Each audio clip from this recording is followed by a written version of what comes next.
আসসালামু আলাইকুম, আপনাদের সবাইকে স্বাগত জানাচ্ছি আমাদের আজকে green University of Bangladesh presents career talk with CCD episode 5। আমরা আজকে খুবই আনন্দিত যে আমাদের সাথে আজকে একজন চমৎকার মানুষ উপস্থিত আছেন, যিনি একাধারে একজন এন্টারপ্রেনার, যিনি একাধারে আইটি ইন্ডাস্ট্রিতে বাংলাদেশে অনেক ভূমিকা পালন করছেন এবং অনেক কর্মসংস্থান নিয়ে তৈরি করেছেন এবং বিভিন্ন সফটওয়্যার নিয়ে বিভিন্ন অর্গানাইজেশন, বাংলাদেশের গভর্নমেন্ট, নন গভর্নমেন্ট অর্গানাইজেশনের সাথে কাজ করছেন। আমাদের সাথে আজকে উপস্থিত আছেন আমাদের সবারই খুব পরিচিত Mister Iqbal Ahmed Fakhrul Hasan, who is the founder and CEO Divine IT. I am very happy, thank you very much sir for joining with us, এবং আমরা আপনাকে স্বাগত জানাচ্ছি আমাদের আজকের career talk with CCD. Thank you very much. Thank you Biplob ভাই, আপনারা এভাবে মূল্যবান বানিয়ে ফেলতেছেন আমাকে। আমি খুবই সাদাসিধা মানুষ, সিম্পল মানুষ, সিম্পলি লাইফ লিড করি, সিম্পলি কাজ করি, that's it. Thank you very much. If I talk about a bit about our guest today, Mr. Iqbal Ahmed Fokhrul Hasan is a well-known name in the ICT community. He has accomplished major milestones which earned him a reputation in international platforms, which is IT entrepreneur tool DForce. He was able to introduce infotech in every walk of life.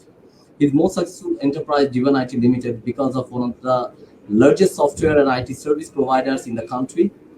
And this company is currently employing about 200 employees in 4 branches in Bangladesh and another in United States. There are lots of things actually we need to talk about this guest today. The solution has been awarded as a campaign ERP solution in the National Productivity Award 2016 by the Ministry of Industries. It also won the Basis National ICT Award 2017 and got a Merit Award in the APICTA Award 2017. আমি আর আসলে কোনো কিছু আমাদের guest সম্পর্কে আজকে না বলে আমি চাইবো যে আমাদের গেস্টের কাছ থেকে আমরা আজকে শুনতে। আমরা যদি প্রথমে একটু স্টার্ট করি যে আজকে ডিভাইন আইটি প্রায় 200 মানুষের কর্মসংস্থান তৈরি করেছে। আপনি বাংলাদেশের আইটি ইন্ডাস্ট্রিতে প্রিজমা ইআরপি নিয়ে আমরা জানি অনেক কাজ করছেন বিভিন্ন অর্গানাইজেশনের সাথে। মিস্টার ইকবাল বাহার তৈরির পেছনের গল্পটা আসলে আমরা জানি না, যে আজকে এই পর্যন্ত আসার যে কষ্টটা আপনার ছিল, যে জার্নিটা আপনার ছিল, definitely it was not so easy. তো আমরা একটু আমাদের যারা ভিউয়ার্স আছে তাদের জন্য জানতে চাই আপনার এই বিষয়টা, আপনি যদি আমাদের সাথে একটু শেয়ার করেন আপনার জার্নিটা। থ্যাংক ইউ বিপ্লব ভাই। খুবই সহজ বা খুবই কঠিন দুইটাই আমরা আসলে নিজেরা ডিফাইন করি কিভাবে কাজ করব। পড়াশোনার পাঠ চুকাই, কম্পিউটার সায়েন্সের মাধ্যমে কম্পিউটার সায়েন্স পড়াশোনা করি। সামহাউ নিজের চয়েসটা ডিফাইন করি প্যারেন্টের চয়েসের বাইরে। দেন কম্পিউটার সায়েন্স পড়ার সময় ছোটোখাটো বিজনেস স্টার্ট করি, কম্পিউটার হার্ডওয়্যার শোরুম। সো সেখান থেকে আস্তে আস্তে করে আমি আইএসপি ইন্ডাস্ট্রিতে ছিলাম লম্বা সময়। দেন টেকনিক্যাল এক্সপার্টাইজের বলে I was consultant for few organization for long years. Then 2004 নাগাদ এরকম র্যান্ডম কাজ করি। 2005 সালে এসে ডিভাইন আইটি লিমিটেড শুরু করি, একটু চিন্তা ভাবনা থেকেই যে লং টার্ম কি করা যায়, কিভাবে সত্যিকার অর্থে এটা নিজের ক্রিয়েটিভিটি, নিজের চিন্তা, একটু ন্যাশনাল চিন্তা ভাবনা, বা অনেক সময় বলা যেতে পারে যে বিদেশে সেটেল হব না, দেশে সেটেল হওয়ার মতো ভালো কিছু তৈরি করা যায় কিনা, সেটার থেকে চিন্তা করে সত্যিকার অর্থে আমার কাছে মনে হয়েছে যে I can start A software company. But এই সফটওয়্যার কোম্পানিটাও স্টার্ট করে আমরা খুব দ্রুত মার্কেটে চলে যাইনি। আমাদের সফটওয়্যার কোম্পানি নিয়ে আমাদের এক্সপিরিয়েন্স খুবই কম ছিল।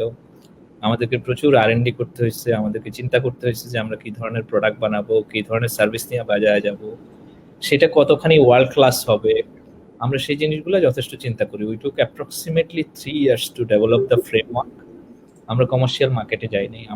আমরা আউটলাইনটা রেডি করি যে কি বিষয়বস্তু নিয়ে আমরা বাজারে যাব, লোকাল মার্কেট, সেটা ফরেন মার্কেট, কোথায় আমরা সার্ভ করবো, সেই জিনিসটা ডিসিশন ফাইনালাইজ করার আগ পর্যন্ত আমরা বাজারে যাব না। So we started couple of things like ERP, other application, local market-এর জন্য, foreign market-এর জন্য। এটাকে আমরা মোটামুটি 2008 সাল নাগাদ আমরা নার্সিং করে একটা পর্যায়ে আসি যে আমাদের দুইটা প্যারালাল লাইন তৈরি হয়, একটা প্রিজম ERP লাইন, একটা আদার সফটওয়্যার লাইন। সো আদার সফটওয়্যারটা আমরা আদার কান্ট্রির জন্য এইভাবে ডিসাইড করি, আর প্রিজম ERP-টা আমরা ইনিশিয়ালি ফোকাস করি আমাদের বাংলাদেশ মার্কেটে। So that's how the company runs now. It is 16 years company. I'm sitting in the CEO's chair. Company board has decided to keep me for next couple of years also, maybe. I don't know. But I'm trying to build this company in a good level, taking it to the international world-class software development. আমরা করতে চাচ্ছি। So সেই জায়গাটা আমরা adopt করে চেষ্টা করতেছি সামনে যাওয়ার। In the meantime we are serving approximately 400 companies in the country. Out of that, few government entities we are serving. So this is how the company is running now. Thank you very much. আমার মনে হয় লম্বা হয়ে গেল একটু। No, আমি যদি একটু জানতে চাই যে আপনি যখন স্টার্ট করেছেন আপনি তখন আসলে মার্কেটে কম্পিটিশনের কি অবস্থা ছিল? কারণ এখন আমরা যখনই কোনো এন্টারপ্রেনিউরিয়াল কথাবার্তায় আসি তখনই মনে হয় যে প্রত্যেকটা বিষয়েরই কিন্তু আসলে অলরেডি মার্কেটে সাস্টেইন করছে। তো আপনার জন্য সেই জায়গাটায় কতটা টাফ ছিল অথবা আপনার জন্য কি ইজি ছিল? আমি যদি বলি যে 2005 সালে আমরা যখন সফটওয়্যার কোম্পানি করতে আসি, I was talking with all my seniors in the industry যে আমরা আসলে কি ধরনের সফটওয়্যার তৈরি করব। তখনকার সময় বাংলাদেশে সাবমেরিন কেবলই নেই, ইন্টারনেট কানেক্টিভিটি ভালো না। So it was hard to decide. Bangladeshi কোম্পানিগুলো খুব ছোট ছোট সফটওয়্যার ইউজ করে, খুব ইন্ডিয়ান কিছু সফটওয়্যার চলতো তখনকার সময়, আমেরিকা থেকে দু একটা সফটওয়্যার চলতো, গভর্নমেন্টে খুব অল্প কিছু সিস্টেম চলতো। সত্যিকার অর্থে বাংলাদেশের সফটওয়্যার নাই তখন। তখন শুধু পিসি বিক্রি হতো, আমাদের দেশে পিসি চলতো। তা আমরা যখন প্রথমে বাজার আমরা সার্ভে করতে যাই, আমরা ক্লায়েন্টকে বলতেছিলাম যে আমরা ওয়েব বেস সফটওয়্যার বানাবো, তখন ক্লায়েন্ট আমাদেরকে এমন কথা বলতো যে কেন ওয়েব বেস সফটওয়্যার বানাবেন, বাংলাদেশে কি ইন্টারনেট আছে নাকি, ওরকম ভাবে যে আমরা ডেস্কটপ সফটওয়্যার বানাই, why don't you develop this kind of software যেটা বাংলাদেশে চলবে। সো কিন্তু আমাদের একটা আমরা চিন্তা করি, আমরা 15 বছরের একটা প্ল্যান তৈরি করা শুরু করি, মাস্টার প্ল্যান, যেটা এই সফটওয়্যার কোম্পানিকে আমরা কিভাবে চালাবো, কি ধরনের টেকনোলজি অ্যাডপ্ট করবো। সো আমরা আসলে আমাদের চিন্তাটা থেকে বেরোই নি। আমাদের জন্য এই সফটওয়্যার কোম্পানি শুরু করাটা অনেক চ্যালেঞ্জিং ছিল, যেটা আজকের দিনে নাই, due to internet, due to government support, due to আজকে সিনিয়রিটির অ্যাভেলেবিলিটি। আজকে কিন্তু প্রচুর সিনিয়র বাজারে আছেন, আজকে প্রচুর গভর্নমেন্ট সাপোর্ট আছে, যেটার কারণে আজকে একটা কোম্পানি খুব দ্রুত এস্টাবলিশড হইতে পারতেছে, খুব দ্রুত মার্কেটে আসতে পারতেছে।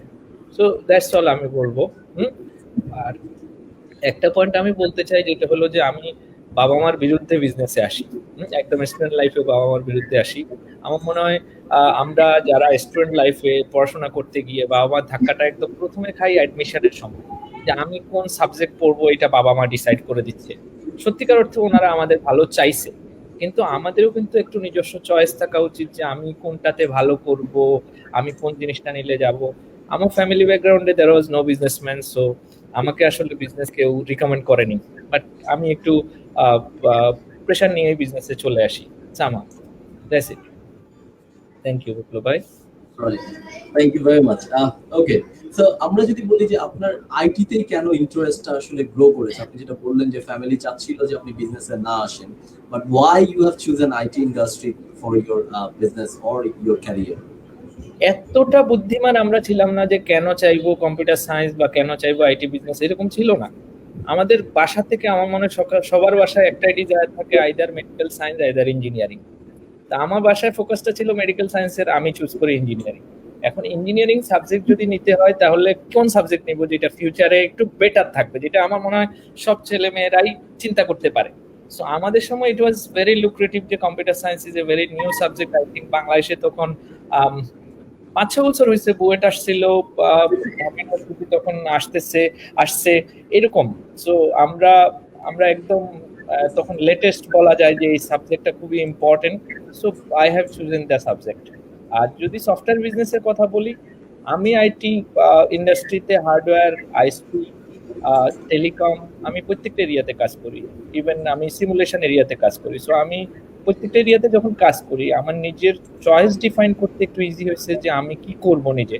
So I have decided to come to the software development business. So it was my educational background wise it is okay, but আমার বিজনেস নলেজ ছিল না, আমাকে সেটা আর্ন করতে হয়েছে বাই নাও, হয়তো আরো অনেক কিছু শিখতে হবে।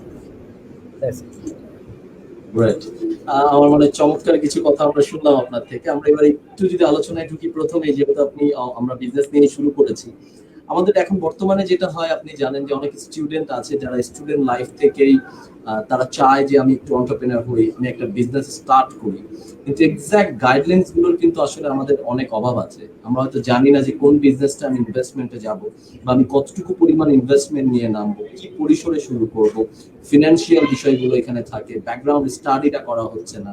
তো এই যে আপনি একটা বিজনেস দাঁড় করিয়েছেন দীর্ঘ অনেক বছরে, আপনার অভিজ্ঞতা থেকে আপনি যদি আমাদের দর্শকদের জন্য যারা শুনছেন তাদের জন্য বলেন যে আসলে what are the skills required to be an entrepreneur?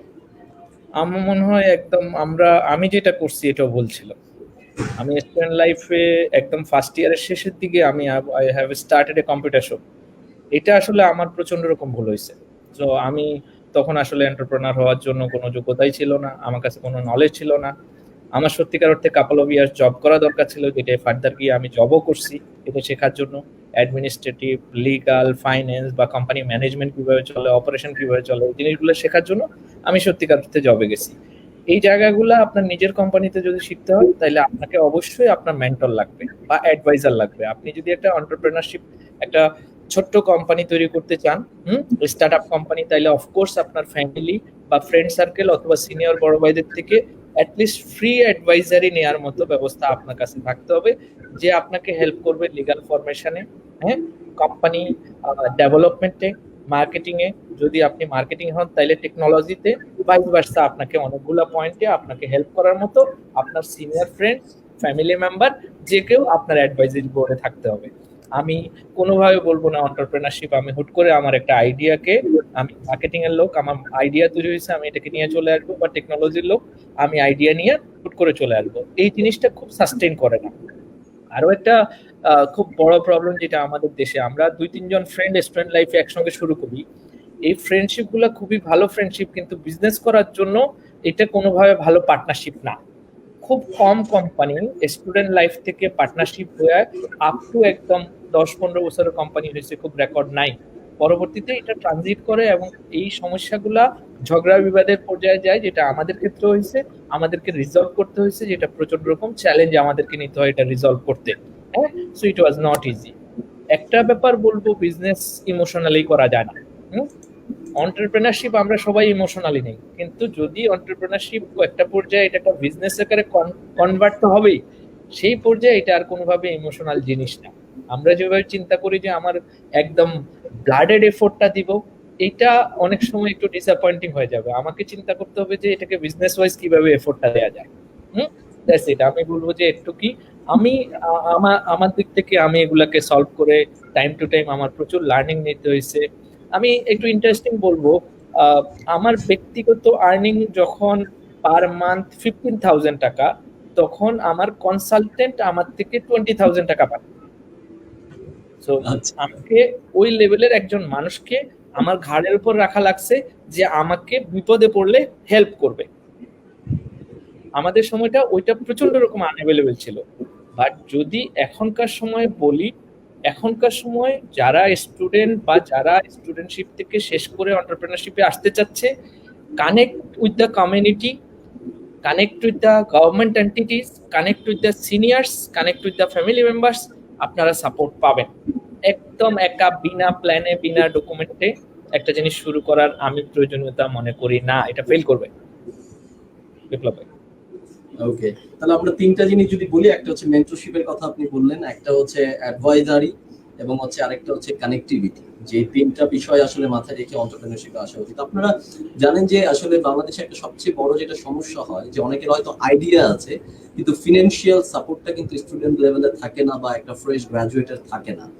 তো এই জায়গায় অনেক কম্পিটিশনের মাধ্যমে হয়তো অনেকে ফান্ডিং পাচ্ছে, হয়তো 100-র মধ্যে প্রায় 5 জন বা 10 জন পাচ্ছে। এই যে ফিনান্সিয়াল সাপোর্টটা, এটা পাওয়ার জন্য আসলে কি ধরনের ট্রাই করা উচিত, বা কি ওয়েতে ট্রাই করলে এটা পাওয়া যেতে পারে? আমি সরি, আমি একটু বলি। এই যে আমাদের সময়টাতে আমাদের খুব একটা কম্পিটিশন লোকালি ছিল না। ইন্ডিয়াতে কিছু কম্পিটিশন ছিল, অ্যাটেন্ড করা যেত না। ইউএসএ বা ইউরোপে, লন্ডনে কিছু কম্পিটিশন হয়তো আমরা অ্যাটেন্ড করতে পারতাম না, আমাদের ওই অ্যাবিলিটিটা ছিল না। বাট আজকে আমাদের দেশের সরকার কন্টিনিউয়াস কিন্তু কম্পিটিশনের সুযোগ দিচ্ছে। প্রাইভেট ভেঞ্চার ক্যাপিটাল কোম্পানিগুলো কিন্তু কন্টিনিউয়াস কম্পিটিশনের সুযোগ দিচ্ছে। আপনি যদি কম্পিটিটর হয়ে আপনি টপ 5 র্যাঙ্কে না আসেন, বা টপ 3 র্যাঙ্কে না আসেন, বা টপার না হন, আপনার ওই আইডিয়া সাস্টেইন করবে না।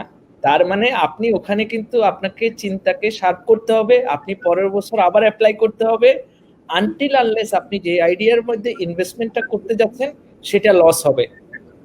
এই মুহূর্তে ওয়ার্ল্ড ওয়াইড অনেকগুলা কম্পিটিশন রান করে, turkey, Europe, even US, India nearest, in Bangladesh, everywhere কম্পিটিশনে অ্যাটেন্ড করেন before going to the real business or real investment. আপনি কম্পিটিশনে অ্যাটেন্ড করেন, সেখান থেকে আপনি টাকা না পান, নিজের জাজমেন্টটা তৈরি হবে যে আপনি যে আইডিয়াটা তৈরি করছেন এটা সেলেবল। আপনি যদি 5 জন জাজের সামনে আমার কনসেপ্টটা আমি সেল না করতে পারি, তাহলে আমি পুরো দুনিয়ার কাছে সেল করতে পারার কোনো অ্যাবিলিটি নাই।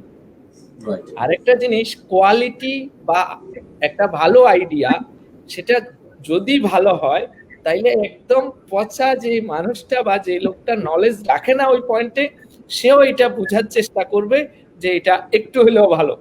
সো ওখানে আমরা হতাশ হওয়ার কারণ নাই। অনেকে আমাদেরকে হয়তো কোশ্চেন করতে পারে যে আমরা হয়তো বাউন্স হয়েছি বিভিন্ন জাজ প্যানেল থেকে বা ডিফারেন্ট, এটা প্রুভ করতেই হবে। থ্যাংক ইউ বিপ্লব ভাই। Thank you. আমার মনে হয় এটা নিয়ে যদি বলি যে আপনি একটা প্রোগ্রামে ছিলাম, আপনার মনে আছে হয়তো, যে ময়মনসিংহে, সেখানে আমরা দেখেছিলাম, হ্যাঁ, কাজী নজরুল বিশ্ববিদ্যালয়, যখন ই কমার্স নিয়ে কিন্তু স্টুডেন্টদের বিজনেস আইডিয়া খুব প্রচুর ছিল।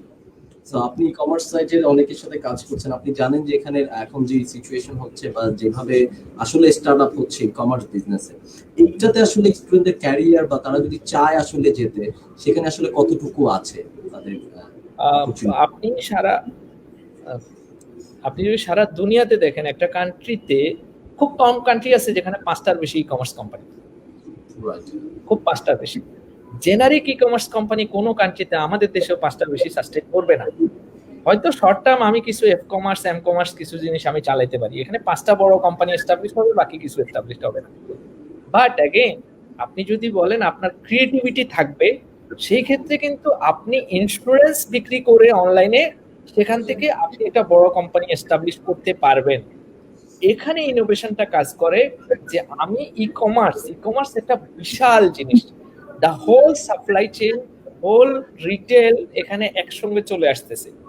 আমরা কখনোই ই কমার্স শব্দটা ব্যবহার করাই উচিত না। আমাদের উচিত, আমি specific to I am selling some, আমার একটা চিটং এর পরিচিত কোম্পানি আছে এবং তারা আমাদের কাস্টমার, তারা শুধুমাত্র খেজুর বিক্রি করে। দিস ইজ কল্ড খেজুরিয়া। I love the concept because they are into the right focus of their own product. Okay, আমি একটা প্রোডাক্ট সোর্স করি, আমি এটা বিক্রি করার মডেল জানি, আমি এটাকে নার্সিং করতে জানি, আমি এটাকে অপারেট করতে পারি। আপনি দেখেন ই কমার্স কোম্পানিতে এত কিছু হচ্ছে, কিন্তু খেজুরিয়া কিন্তু বিজনেস হারাচ্ছে না। So আমরা একটু স্পেসিফিক হই, let us not talk about the e-commerce thing. Let us talk about the very specific thing. I sell the shirt. ওকে, আমার মনে হয় এটা একটা আইডিয়া ভালো পাওয়া গেল যে আমরা আমাদের প্রোডাক্টটা সম্পর্কে যদি স্পেসিফিক থাকি, তাহলে হয়তো সেলিং এ এবং আদার্স অপরচুনিটিতে আমাদের ভালো হবে। একটা কোশ্চেন অলরেডি চলে আসছে, আমরা একটু কোশ্চেনটা নিয়ে নেই, রিয়েলি মোটিভেটিং, যেটা আসিফ আনা বলেছেন, if my idea is already applied in other country, should the competition will allow us in context? একদম পারফেক্টলি এটা করবে, কারণ হলো আমি জিওগ্রাফিক্যাল লোকেশন আমার ডিফারেন্ট। আমি কোন কন্টিনেন্টের উপর করব, কোন জিওগ্রাফিক্যাল বাউন্ডারির উপর করব, সেটার উপর ডিপেন্ড করে আমি কনসেপ্টটা ওই স্পেসিফিক জোনে কাজ করবে কিনা। আমি যদি এখন ক্যালিফোর্নিয়াতে বসেও তৈরি করি, আমি যদি ঢাকার জন্য একটা কিছু তৈরি করি, তাইলে ঢাকার চিন্তা করে আমাকে কনসেপ্টটা নার্সিং করতে হবে। এখন একটা জিনিস আছে অলরেডি নিউ ইয়র্কে, আমি নিউ ইয়র্কে সেম জিনিসটা স্টার্ট করতে যাওয়া মানে I have to have very strong ground on that point, যে আমি আমার কম্পিটিটরকে কিল করে সামনে আগাইতে পারবো বা তার সঙ্গে ফাইট করে আমি মার্কেটে টিকে থাকতে পারবো। বাট আদার কান্ট্রি বা আদার রিজিয়ন, আদার কনটেক্সটে এটা তৈরি করা সম্ভব। আরেকটা জিনিস বিপ্লব ভাই, you are very innovative person, we work together in different point. Innovation কিন্তু খুবই স্মল পয়েন্টে হয়। You might be selling shirt, I might be selling shirt, but my innovation is I allow customer to put their own style pocket. I allow them to put their collar different. They can design online, but you might not have that facility of the shirt. You are selling all the shirts, right? So that's the innovative way of changing the concept. সেটা মার্কেটে বেশ ভালো কাজ করে। এটা depend করে কাস্টমারের, local কাস্টমারের নেচারের উপর। আমি কোথায় এটা সেল করব, সেই জায়গাটার নেচারটাকে যদি আমি জানতে পারি। Right. Mr. Asif Anaf, also a director of ECAP, a very well-known person. Thank you very much for joining with us. Okay, Nazrul Islam is talking about great session. Saeed Al Hassan Siam, great session. So everybody is watching. Thank you very much, dear audience. You may share this live and you may ask question to our respected guests. Let's move into some other point. যে আপনি জানেন যে প্যান্ডামিকে এখন job মার্কেটের অবস্থা আসলে আমরা বলবো যে খুব ভালো নেই এবং অনেক অর্গানাইজেশন কাট অফ করছে এমপ্লয়ি এবং অনেকে হয়তো 50% স্যালারি দিচ্ছে 70% স্যালারি দিচ্ছে তো এই যে প্যান্ডামিক সিচুয়েশনে আমরা দেখছি যারা লাস্ট 2 বছর গ্রাজুয়েট বের হচ্ছে though I am working with the university so I know the reality so যারা বের হচ্ছে তাদের জন্য কি টাফ হচ্ছে অফকোর্স টাফ হবে বিপ্লব ভাই আপনাকে এটা জন্য কয় মিনিট টাইম অ্যালাউ করতে পারবেন I want to show something to the audience এই ব্যাপারটা কোয়াইট ডিফিকাল্ট এটা এখানে প্রবলেমটা শুধুমাত্র প্যান্ডেমিকের জন্য it is a generic problem যারা ফ্রেশার বের হচ্ছে তাদের জন্য life becoming very difficult even আমি বলবো যে যদি প্যান্ডেমিক নাও থাকতো যারা ফ্রেশার বের হচ্ছে বাংলাদেশে গত 2 বছরে ফ্রেশার বের হয়েছে তাদের থেকে আমার ধারণা 5 to 7% জব পাচ্ছে না যারা পাচ্ছে তারা তাদের ডিজায়ার্ড জব পাচ্ছে না এই ইস্যুটা এলিমিনেট করার জন্য আমাদেরকে একটু জানতে হবে যে আমরা আসলে কিভাবে চলি আর কিভাবে আমাদেরকে চিন্তা করতে হবে if you allow me 4 to 5 minutes I can explain much better. Please go ahead. Sure, I'll try to share my screen. Please let me know if I can share. Yes, I think you can share. So can you see the screen? Yes, we can. Okay. আমি একটু চলে যাই একটা student কিভাবে পড়াশোনা করে বা কি করে অ্যাকচুয়ালি সো আমি আন্ডারগ্রেডের কথা বলবো আমরা যখন ইন্টারমিডিয়েট পাস করে আসি তখন আমাদের কি হয় আমরা আমাদের চয়েসে একটা সাবজেক্ট নেই অথবা আমাদের প্যারেন্টের চয়েসে একটা সাবজেক্ট নেই okay in the meantime আমি আমার চয়েসে বা প্যারেন্টের চয়েসে বিপ্লবরা আপনি শুনতেছেন অডিয়েন্স কি শুনতে পাচ্ছে হ্যাঁ আমি শুনছি শোনা যাচ্ছে ওকে ভেরি নাইস আমি আমার চয়েসে নেই অথবা প্যারেন্টের চয়েসে নেই আমি একটা ড্রিম দেখি যে আমি এই পড়াশোনাটা করে আমি একটা ভালো জব করব ভালো একটা প্লেসমেন্ট তৈরি করব আমি একটা বিজনেস করব আমি জিএমসির মতো কোম্পানিতে আমি কাজ করব ওকে এটার জন্য এই ড্রিমটা দেখার সঙ্গে সঙ্গে আমি যেটা করি আমি এডুকেশনে ফোকাস করি প্যারালালি আমি দুনিয়া সম্পর্কে জানতে থাকি আমি সাবজেক্টগুলো কভার করতে থাকি কারো সিজিপিএ কম কারো হাই কেউ ফার্স্ট ক্লাস কেউ সেকেন্ড ক্লাস কেউ সেমিস্টার ব্রেক কেউ একটু কষ্ট করে আমরা সবাই কিন্তু এই জায়গাটায় এডুকেশনটা যখন শেষ করি এর পরের ধাপটা হলো আমি ইন্ডাস্ট্রি কম্পাটিবিলিটি খুঁজি যে আমি একটা ইন্টার্নশিপ করব আমি একটা ইন্ডাস্ট্রিয়াল অ্যাটাচমেন্ট করব আমি মার্কেটিং লোক হইলে বা বিবিএল লোক হইলে আমি একটা বিজনেস হাউসে গেলাম আমি যদি একটা ইঞ্জিনিয়ারিং পড়াশোনা করি তাহলে একটা ইঞ্জিনিয়ারিং ফার্মের সঙ্গে অ্যাটাচ হলাম দেন আমি একটা কোনো রকমে একটা জব কোথাও হয়তো পেলাম এটা খুব একটা ভালো জব না আমি হয়তো ইন্টার্নশিপ থেকে একটা কোম্পানিতে ঢুকলাম যেটা আমার ডিজায়ার্ড পোস্ট না আমি আমার ক্যাপাসিটির সঙ্গে হয়তো তাল মিলাচ্ছে না আমি একটা অড জব করলাম যেটাকে আমি বলি যে হ্যাঁ ইজি অডস আমি পেয়ে গেলাম এটার থেকে আমি হয়তো 2 থেকে 3 বছর যদি কেউ কষ্ট করে সে যদি একটু প্যাশনেট থাকে তাইলে সে তার টার্গেট জবটা অ্যাচিভ করতে পারে এখন এই জায়গাটায় ফার্দার ট্রাবল কি আমাদের জেনারিক আমরা কি ধরনের জব ওয়ার্ল্ড ওয়াইড অ্যাকচুয়ালি হয় বা আমাদের দেশে কি ধরনের জব হয় আমি এটা একটু দেখাই আমাদের দেশে বিফোর প্যান্ডেমিক জব ছিল financial analyst human resource specialist social media marketer big data analyst electrical engineer corporate lawyer accountant বা bookkeeper medical profession every time it was a lucrative profession ছিল SEO consultant mobile app developer web developer বা software engineer এই জায়গাগুলো ছিল এই ডাটাগুলো international কিছু site থেকে নেয়া এই ডাটা আমাদের দেশে এই পোস্টগুলোতে আগে জব হইতো but over the time period due to pandemic and due to technological transformation or আমি বলবো যে global transformation is every time there সেটার কারণে এই জবের প্যাটার্নটা চেঞ্জ হচ্ছে আমি যদি আজকে দিনে এই জবের প্যাটার্নটা একটু বিডি জবস থেকে দেখতে যাই তাইলে কিরকম আমি একটু দেখি আমি একটু ডাটাটা আমি দিতে পারি কিনা এটা আমি একটু আজকের বিডি জবস, বিপ্লব ভাই শুনতেছেন আপনি? আমার ধারণা আপনি শুনলে অডিয়েন্স শুনতে পাবে। হ্যাঁ, আমি শুনছি। আমি Very আজানের একটু মিউট করে রাখলাম আমার দিক কোনো থেকে। সমস্যা নাই, মিউট থাকুক। জি। আপনি দেখেন আজকের বিডি জবসে মার্কেটিং এন্ড সেলস জব 538টা জব পোস্ট আছে। Marketing and sales job every time growing, এবং আমার ধারণা এখানে majority of the marketing job online based, because প্রত্যেকটা কোম্পানি চেষ্টা করবে তারা এখন অনলাইন প্রেজেন্স তৈরি করতে, যার জন্য তারা নতুন নতুন মার্কেটিং এন্ড সেলস এর লোক নিয়োগ করতেছে। আপনি দেখেন আউট অফ অ্যাপ্রক্সিমেটলি 2-2.5 জব, এখানে 538টা মার্কেটিং এন্ড সেলস এর জব, যেটা সারা দুনিয়ায় মোটামুটি কমন। এভরি টাইম মার্কেটিং এবং সেলস এর লোক লাগে। গার্মেন্টস এন্ড টেক্সটাইল, ভালো করে দেখেন আমাদের দেশ সবচেয়ে বেশি উৎপাদন করে গার্মেন্টসে, টেক্সটাইলে, সেখানে second largest. This is very generic, এটা কিন্তু প্যান্ডেমিক বা প্যান্ডেমিকের সঙ্গে রিলেভেন্সি খুব কম। দেন পরেরটা technology and telecommunication. Technology and telecommunication আমাদের কন্টিনিউয়াসলি কিন্তু গ্লোবাল ট্রান্সফরমেশনের কারণে এই জবটার ডিমান্ড অলওয়েজ হাই। এর পরেরটা সিমিলার, এটাও কিন্তু almost technology, engineering and architecture. যেহেতু বাংলাদেশে প্রচুর কনস্ট্রাকশনের কাজ হচ্ছে, প্রচুর ডেভেলপমেন্ট হচ্ছে, দেশের মেগা কনস্ট্রাকশন গুলা রান করতেছে ইন ডিফারেন্ট ডিফারেন্ট পয়েন্ট, এখানে প্রচুর আর্কিটেক্ট এন্ড ইঞ্জিনিয়ারিং জব আসতেছে। এরপরেরটা দেখেন একদম জেনারিক, অ্যাকাউন্টিং এন্ড ফাইন্যান্স, সেই জায়গাটায় প্রচুর জবের প্রয়োজনীয়তা তৈরি হয়েছে। ঠিক এর পরেরটা খেয়াল করি, এনজিও এন্ড ডেভেলপমেন্ট।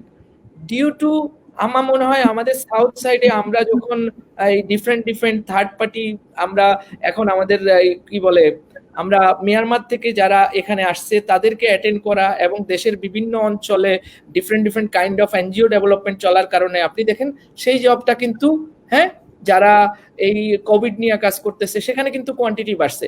এরপরটা দেখেন মেডিকেল এন্ড ফার্মা, কিন্তু নর্মালি এই ধরনের জব অনলাইনে আমরা কখনো পোস্ট হইতে দেখি না এর আগে খুব একটা, বাট মেডিকেল এন্ড ফার্মা জবটা পুরোপুরি কিন্তু আপনার কোভিড ওরিয়েন্টেড। এরপরেরটা দেখি জেনারেল ম্যানেজমেন্ট এন্ড অ্যাডমিন, খুবই কমন একটা জিনিস, এভরি টাইম এই অংশটুকু ডিমান্ড থাকতেছে। এখন আমরা যারা ইউনিভার্সিটি প্রফেশনাল, আমি যে সাবজেক্টগুলো পড়তেছি সেই সাবজেক্টগুলার জবের বাজার টাইম টু টাইম ট্রান্সফর্ম করবে, কিন্তু আমি তো আমার সাবজেক্ট চেঞ্জ করে ফেলবো না। আমি আমার সাবজেক্টেই থাকবো, আমার সাবজেক্টের মেজরটাতেই থাকবো। সেখানে আমাকে হয়তো প্রফেশনাল সার্টিফিকেশন, প্রফেশনাল নলেজ বা জবের সিনিয়রিটির সঙ্গে সঙ্গে আমার ট্রান্সফরমেশন আমার আয়ত্তে নিয়ে আসতে হবে, যাতে করে আমি একটা ইন্ডাস্ট্রিতে যখন ট্রাভেলে পড়বো তখন আমি আরেকটা ইন্ডাস্ট্রিতে সুইচ করতে পারবো। হয়তো ডেজিগনেশন বা আমার কাজের বৈশিষ্ট্য খানিকটা পরিবর্তন হবে। আমি আরেকটা ডাটা দেখাই। এই ডাটাটা হলো কোভিড-19 এর ইম্প্যাক্ট। আমি travel business, hospitality business, aviation business পুরোটা কোভিডে পড়ে গেছে, কিন্তু parallelly health care, e learning, e commerce, IT বা সফটওয়্যার ইঞ্জিনিয়ারিং বিজনেস, এই জায়গাগুলো কিন্তু জবের ইনক্রিজিং ডিমান্ড। এখন আসেন, আপনি একটা কোম্পানিতে, ট্রাভেল কোম্পানিতে এইচআর ম্যানেজার, আপনি কিন্তু হেলথ কেয়ারে এইচআর ম্যানেজার হিসেবে সুইচ করতে পারবেন। আমি এইচআর ম্যানেজারের কথায় যাব না, এটা অনেক বড় পোস্ট। আমি যদি বলি একজন অ্যাসিস্ট্যান্ট অফ এইচআর অথবা জুনিয়র অ্যাকাউন্টেন্ট একটা হসপিটালিটি কোম্পানিতে আছে, সে কিন্তু খুব সহজে সে কিন্তু সুইচ করে সে ই লার্নিং কোম্পানিতে অ্যাসিস্ট্যান্ট হিসাবে চলে আসতে হবে। নাও দেখা গেল যে আপনি ডেস্কে বসে কাজ করতেন, কিন্তু আপনি এখন কাজটা করতে হবে অনলাইনে। তার মানে আপনাকে খানিকটা আপনার কাজ করার ধরনের পরিবর্তন আনতে হবে। আপনি একটা ডেস্কটপ ওয়ার্ড টুল ইউজ করতেন, এখন আপনাকে গুগল ডক্স ইউজ করতে হবে বা অনলাইনে ডকটা আপনাকে অ্যাক্সেস করতে হবে। সো আপনি কন্টিনিউয়াস কিন্তু আপনার ক্যাপাসিটিকে শার্প করে যাবেন। এখন আমাদের যে স্টুডেন্টরা আছে তারা পড়াশোনাটা প্রপারলি যদি করে আসে, জবের এই ট্রান্সফরমেশনটা তারা তৈরি করতে পারবে। তবে জব ফোকাস করার জন্য আমি মার্কেট ডাটা যদি আমার না থাকে যে আমার ফিউচার জবগুলা কোন এরিয়াতে, আমি একটা স্লাইড শেয়ার করতেছি যেখানে ফিউচারে ওয়ার্ল্ড ওয়াইড কোন ধরনের পজিশনগুলোতে হাইলি জব এরিয়া তৈরি হচ্ছে। একটা জিনিস দেখেন, একদম লাস্টের সেলস অ্যাকাউন্ট ম্যানেজার, আমার মনে হয় এটা সারা জীবনের ডিমান্ড, এন্ড কন্টিনিউয়াস এটা থাকবে। কিন্তু আগে একটা সেলস অ্যাকাউন্ট ম্যানেজার হয়তো কাগজে কলমে কাজ করতো, এখন সফটওয়্যারে বসে কাজ করতে হবে।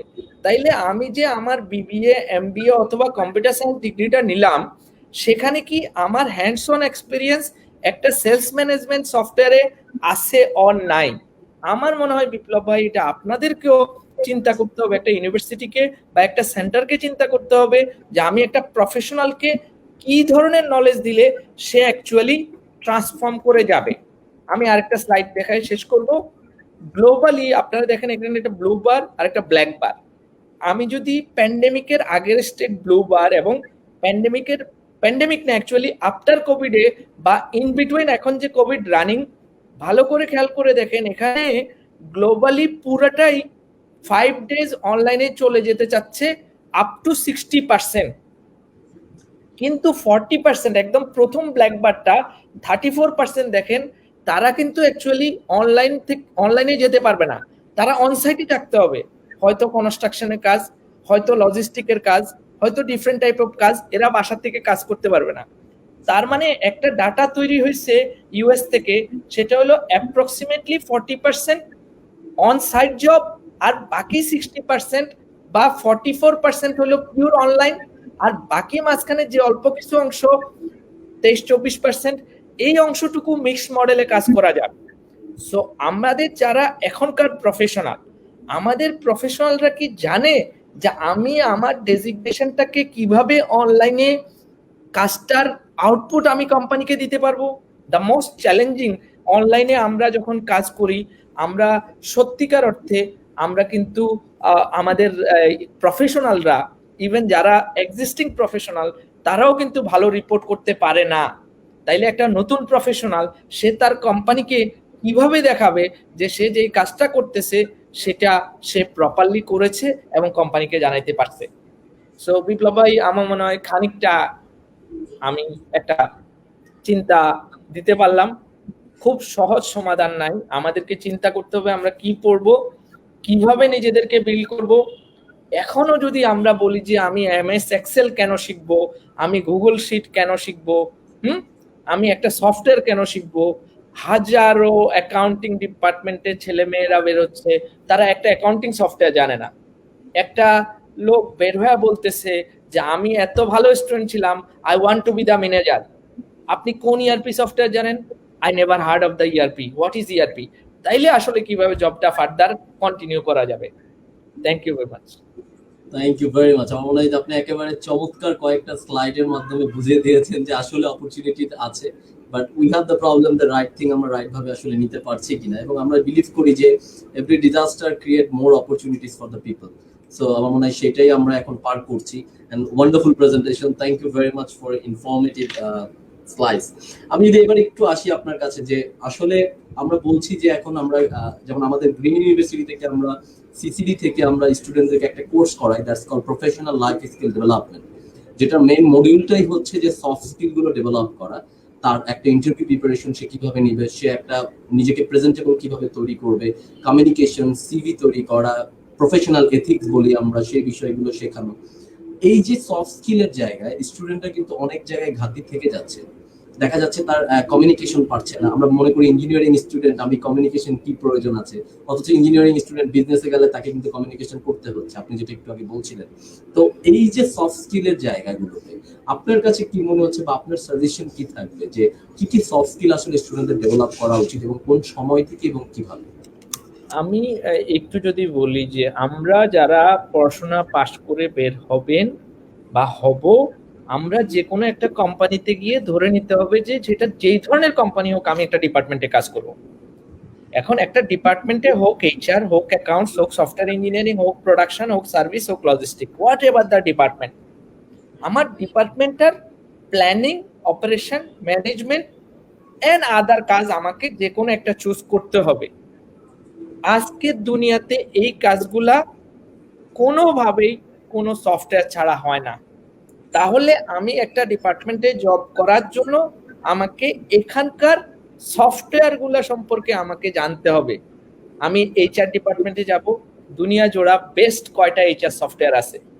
আমি বাংলাদেশে কাজ করতে যাব, বাংলাদেশে কয়টা বেস্ট এইচআর সফটওয়্যার আছে, আমি যদি সেখান থেকে একটা মিনিমাম ডেমনস্ট্রেশন, মিনিমাম নলেজ রেখে যদি আমি যাই, তাহলে ওই কোম্পানিগুলোতে আমি গিয়ে ওই সফটওয়্যারটা পাবো।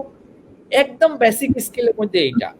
দ্বিতীয়ত, আমাদের এখানে ডেটা প্রসেসিং বা ডেটা অ্যানালাইসিস, যেটা একটা কোম্পানিকে কন্টিনিউয়াস ডাটা রেকর্ডিং করতে হয়, ডেটা অ্যানালাইজ করতে হয় to decide the business, to decide the business, যে আমার বিজনেসটা ভালো রান করতেছে, আমাকে এখানে এই প্রোডাক্টে আরো জোর দেওয়া উচিত, বা আমাকে এটা বেশি ম্যানুফ্যাকচার করা উচিত।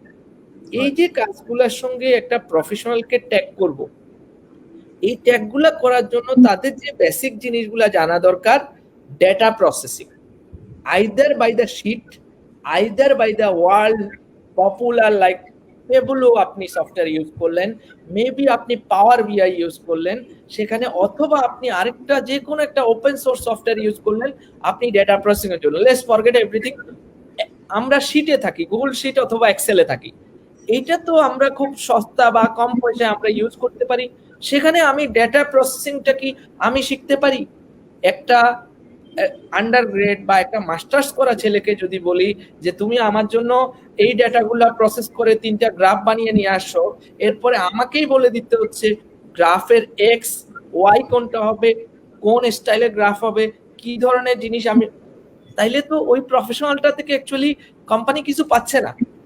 জবের জন্য আমাকে এই ধরনের প্রিপারেশন গুলো লাগবে। সিসিডিতে এই প্ল্যানটা থাকা উচিত। আপনি কোন পার্সনকে কোন ডিপার্টমেন্টে প্লেস করতে যাচ্ছেন, কোন কোম্পানিতে না, কোন কোম্পানিতে না, ওটা ভুল হবে, কোন ডিপার্টমেন্টে প্লেস করতে যাচ্ছেন সেই ডিপার্টমেন্টাল অ্যাক্টিভিটি গুলার সম্পর্কে ধারণা দেয়া। How many of the HR professional জানে যে একটা ফাইনাল সেটেলমেন্ট সিস্টেম কিভাবে কাজ করে, একটা প্রফেশনালের টার্মিনেশনের ক্লজ কিভাবে দিতে হয় সে কতখানি জানে। এই জায়গাগুলোতে আমরা মনে হয় একটু আমাদের বাইবুক বাউন্ডারি থেকে যে ইন্ডাস্ট্রিয়াল অ্যাটাচমেন্ট আইদার সেটাতে যেতে হবে, নাহলে আপনাদের এই সিসিডি টাইপের সেন্টার দিয়ে তাদেরকে বিল্ড করতে হবে। But there are many other tool online offline ওয়ার্ল্ডে, আমরা যদি কেউ একটু ফোকাস করি, we can learn somehow and get the job. Great great, thank you very much. আমরা একটা কোশ্চেন আছে একটু নিয়ে নেই। Wakib Hasan Joy, we have to focus on the single niche, neither multiple niche in e-commerce. Single Right. either in a category or in one is very specific. আমি M size shirt বিক্রি করতে চাই, বাংলাদেশের সব এম সাইজের কাস্টমার সবাই আমার কাছে আসবে। আচ্ছা, গ্রেট। আমার একটা বড় কোশ্চেন আছে। জি জামান, great to learn this insight from you, Russell Bhai. Please enlighten me on one issue. World is moving towards blockchain to facilitate every aspect of the supply chain of any kind of business. What should our IT sector and young entrepreneurs do to get most out of it, and how do you see the future of it? Blockchain. Thank you very much, Udan. I know this person very nicely. Thank you very much for the question. And this is a very important question, যে আমরা ব্লকচেইনে কিভাবে যাব বা আমাদের দেশ ফিউচারে কিভাবে যাব। This is a nice technology, আমরা এটার মধ্যে যেতে হবে। বাট ব্লকচেইন, এআই, এমএল বা এই ধরনের যে কোনো নতুন টেকনোলজি ডিপেন্ড করে পুরোটা ডেটার উপরে। আমাকে এখন পর্যন্ত খুব কম ইন্ডাস্ট্রি আছে যাদের কাছে টানা 5 বছরের সব ধরনের ডাটা আছে। বাংলাদেশের মেজরিটি অফ দ্য কোম্পানি এখনো রেকর্ডিং পর্যায়ে আছে, সেটা কাগজে, কাগজ থেকে এখনো এক্সেল ফাইলে যায় নাই। এক্সেল ফাইলে গেলেও এটা আনঅর্গানাইজড ডাটা থাকবে, সেটাকে অর্গানাইজ করার জন্য আমাকে কোথাও আরটিবিএমএস এ নিতে হবে, তার মানে আমাকে একটা সফটওয়্যারে নিতে হবে। এই ডেটাগুলা পাওয়ার আগ পর্যন্ত আমরা সত্যিকার অর্থে ইন বিটুইন আমরা ব্লকচেইন, এআই বা এমএল টাইপের আমরা জিনিসপত্র নিয়ে খুব একটা কাজ করতে পারবো না। বাট গভর্নমেন্ট অলরেডি ডিফারেন্ট পয়েন্টে ব্লকচেইনের চিন্তা অলরেডি শুরু করছে। গ্লোবাল কম্পিটিশনের সঙ্গে সঙ্গে আমাদের ন্যাশনাল বোর্ড অফ রেভিনিউ বা আমাদের লার্জ যেই ধরনের কোম্পানিগুলা, এগুলা কিন্তু অলরেডি ব্লকচেইন টাইপের টেকনোলজিতে চলে আসতেছে। আমার মনে হয় একদম প্রথম ব্যবহারটা আমার মনে হয় পেমেন্ট এমএফএস বা পেমেন্ট সিস্টেম নিয়ে ব্লকচেইন তৈরি হবে আমাদের দেশে। সো এই জিনিসগুলোর সঙ্গে আমাদের এখানে ভালো ফিউচার আছে, বাট আমি বলবো যে আরো সময় লাগবে। আমাদের একটা certain set of professional university থেকে তৈরি করতে হবে, then we can focus on those kind of thing. We are getting ready, আমরা স্লোলি করতেছি। আমরা আমাদের একটা ভ্যাট অ্যাপ্লিকেশন আছে এনবিআর অ্যাপ্রুভড, আমরা এখানে চিন্তা করতেছি যে কিভাবে ব্লকচেইনকে ব্লকচেইন নিয়ে কাজ করা যায়, যাতে করে গভর্নমেন্টের VAT collection, VAT payment, internal transaction between the companies, হ্যাঁ, in terms of VAT V A T আমরা ইজি করতে পারি। এই ধরনের টেকনোলজি অলরেডি আমরা ফোকাস করে ফেলছি। So that's it. অলরাইট, আমার মনে হয় উজান আপনি আপনার উত্তরটা পেয়েছেন।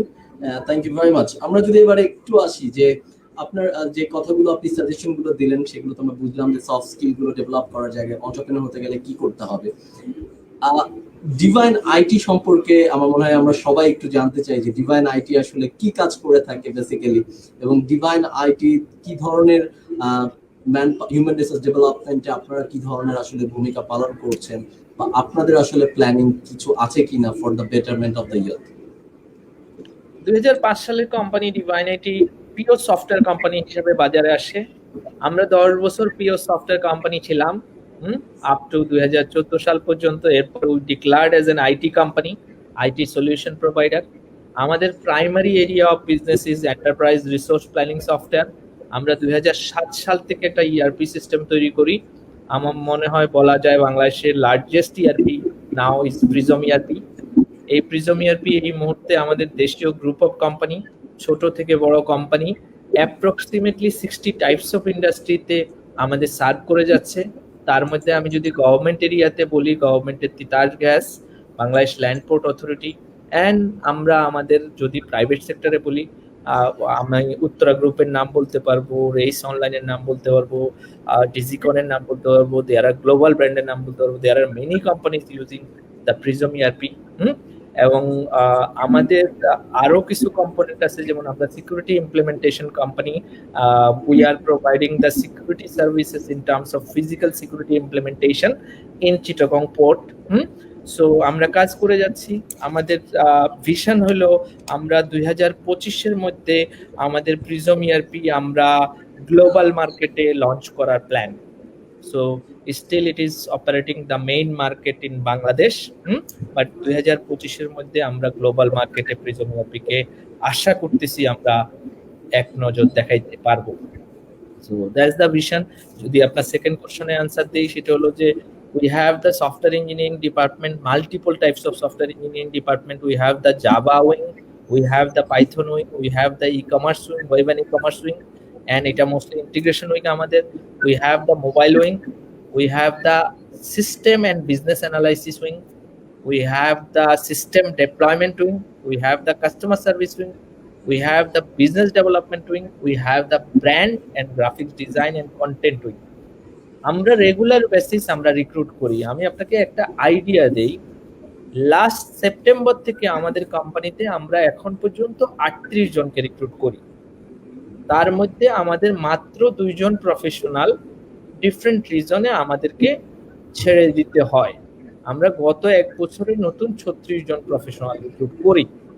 এটা আমাদের যখন প্রয়োজন, যেখানে প্রয়োজন সেখানে আমরা রেগুলার রিক্রুট করে যাচ্ছি।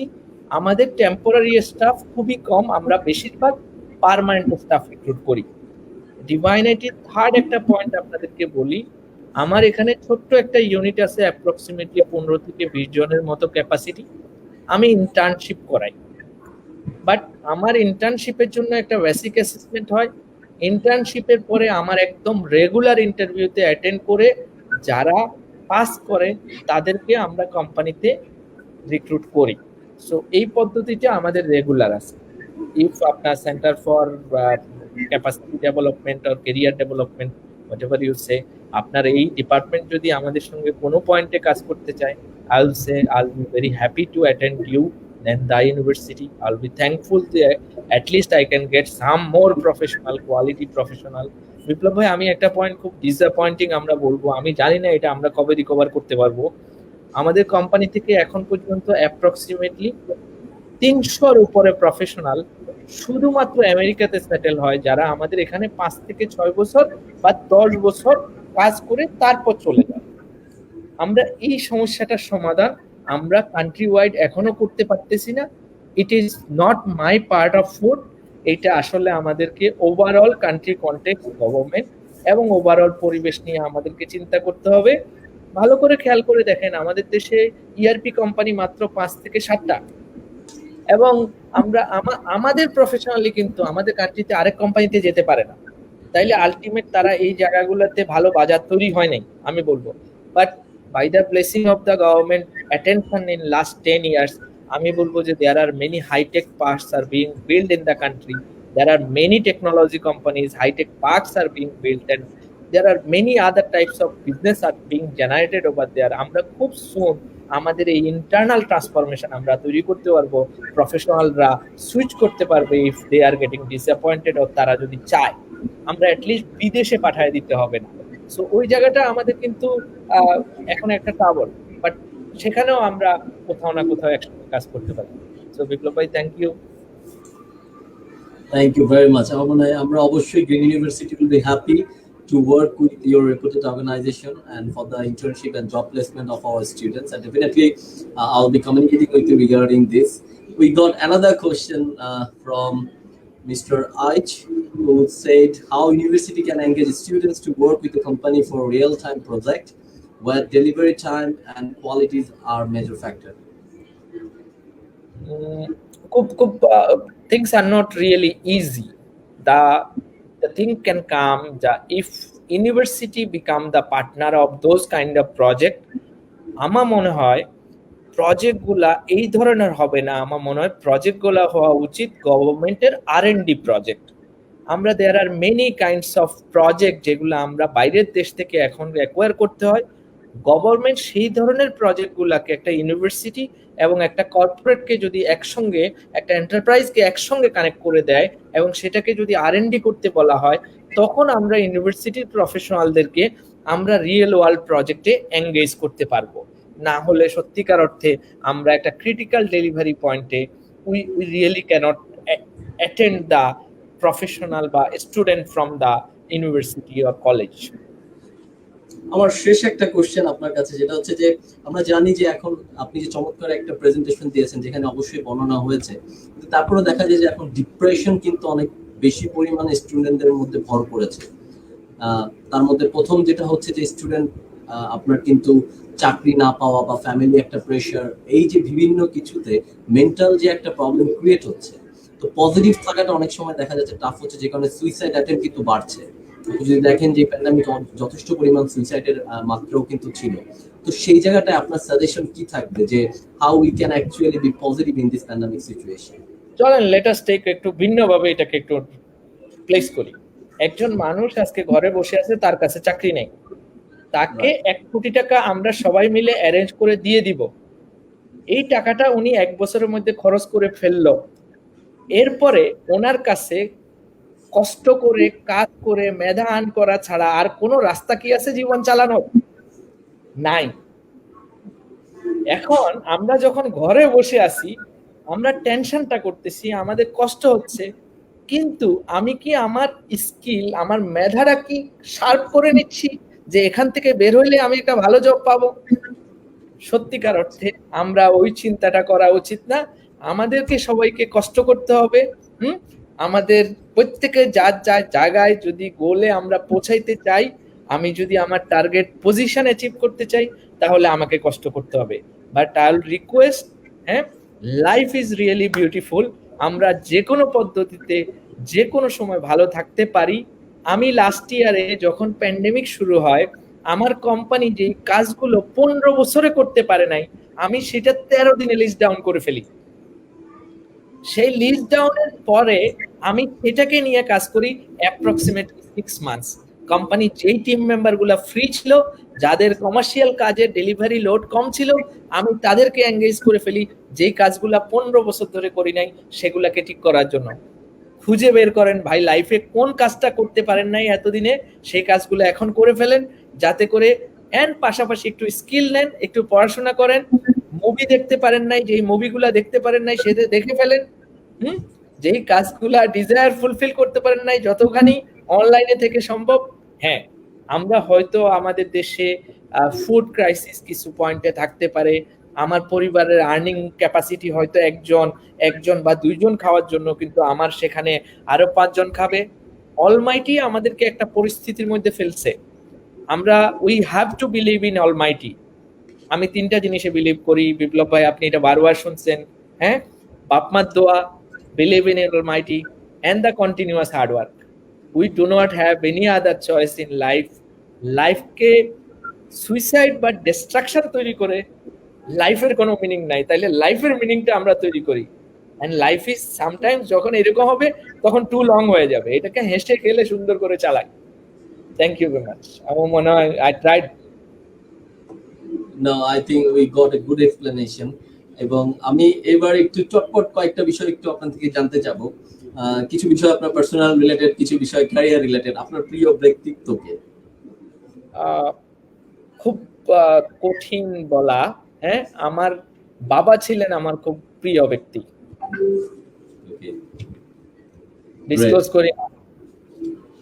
আচ্ছা, আপনি স্কিলকে প্রায়োরিটি দেন নাকি রেজাল্টকে প্রায়োরিটি দেন কোন নিয়োগের ক্ষেত্রে? কাকে প্রায়োরিটি দেই? No, we do not look at the result. We do not look at the result, but রেজাল্টটা দেখি ওর বোঝার জন্য, ওর ব্যাকওয়ার্ড স্টেটটা পিছনে কি করে আসছে সেটা দেখার জন্য।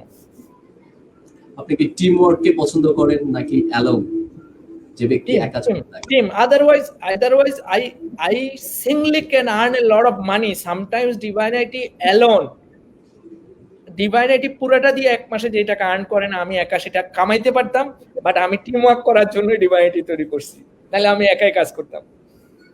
গ্রেট। আপনার কাছে কি মনে হয় একটা লং টাইম আপনি যে জার্নিটাতে আছেন সেই জার্নিটাতে সবচেয়ে বড় বাধা কি ছিল? আমি বাধা দেখি না। লাইফে বাধা সারাক্ষণ আসবে, এটা আমি উতরাবো। সারাক্ষণ এই ঢেউ, নদীর ঢেউ চলতে থাকবে, এটা আমি উতরাবো। হ্যাঁ, এবং হাসতে হাসতে এটা শেষ করবো। This is a common in life, in business, in life, in family, in outside, everywhere it is the same. চলতেই থাকে, চড়া উতরা হবে। গ্রেট। আপনার ভালোবাসার মানুষ সম্পর্কে যদি আমরা একটু শুনি। I'm married for last 16 years. আমরা একসঙ্গে আমাদের প্রায় 17 years, and আমরা লাইফ একসঙ্গে চালাচ্ছি। We have a children 10 years of age. Her name is অভ্র উদ্ভাসিনী আহমেদ। হ্যাঁ, সো নামের মধ্যে উদ্ভাসিনী আছে, আমরা সব সময় উদ্ভাসিনী মোডে থাকি। So that's it. Great. I think I completed my all the questions because অনেক আসলে ক্যারিয়ার নিয়ে কথা বলেছি, সো আমি চেষ্টা করলাম যে লাস্টের দিকে আমরা যারা একটু comfortable with the discussion, but truly it was really wonderful to talk with you. Really, it was really wonderful to discuss about the career guidelines for the students of ours and others university as well as. Last, আপনার কিছু কথা আমরা শুনতে চাই, after that we'll finish our show. আমি সত্যিকার অর্থে আমি ওইরকম গুছায় কথা বলতে যাই না। যারা আজকের প্রোগ্রামে অ্যাটেন্ড করছেন সবাইকে ধন্যবাদ জানাবো। আজকের প্রোগ্রামটা অ্যারেঞ্জ করার জন্য বিপ্লব ভাই এন্ড সিসিডি গ্রিন ইউনিভার্সিটিকে আমি ধন্যবাদ জানাবো।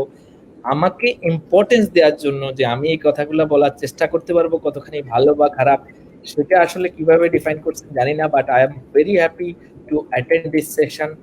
আমার মনে হয় আমাদের সবাইকে এই দেশটাকে ডেভেলপ করতে হবে। সামটাইমস শুধুমাত্র আমাকে না, আমার পরিবারকে না, আমার দেশ যদি ডেভেলপ করে তাহলে আমরা সবাই ভালো থাকবো, আমার নেক্সট জেনারেশন ভালো থাকবে, মেবি দ্য নেক্সট জেনারেশন ভালো থাকবে। Let us be focused for this nation, not for us. Thank you very much.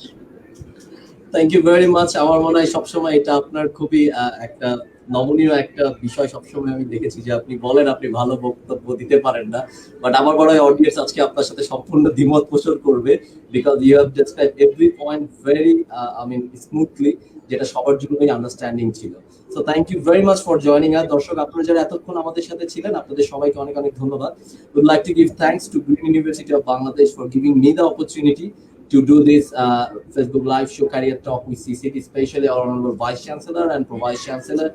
And CCT will be happy to work with Divine IT Limited near future for the collaboration and MOU for the student internship and job placement, as well as for the skills development of the students. Thank you very much, and hope to see you in the next session with another guest. And thank you very much, our respected guests, for joining with us. Till then, take care. Bye bye. Good night.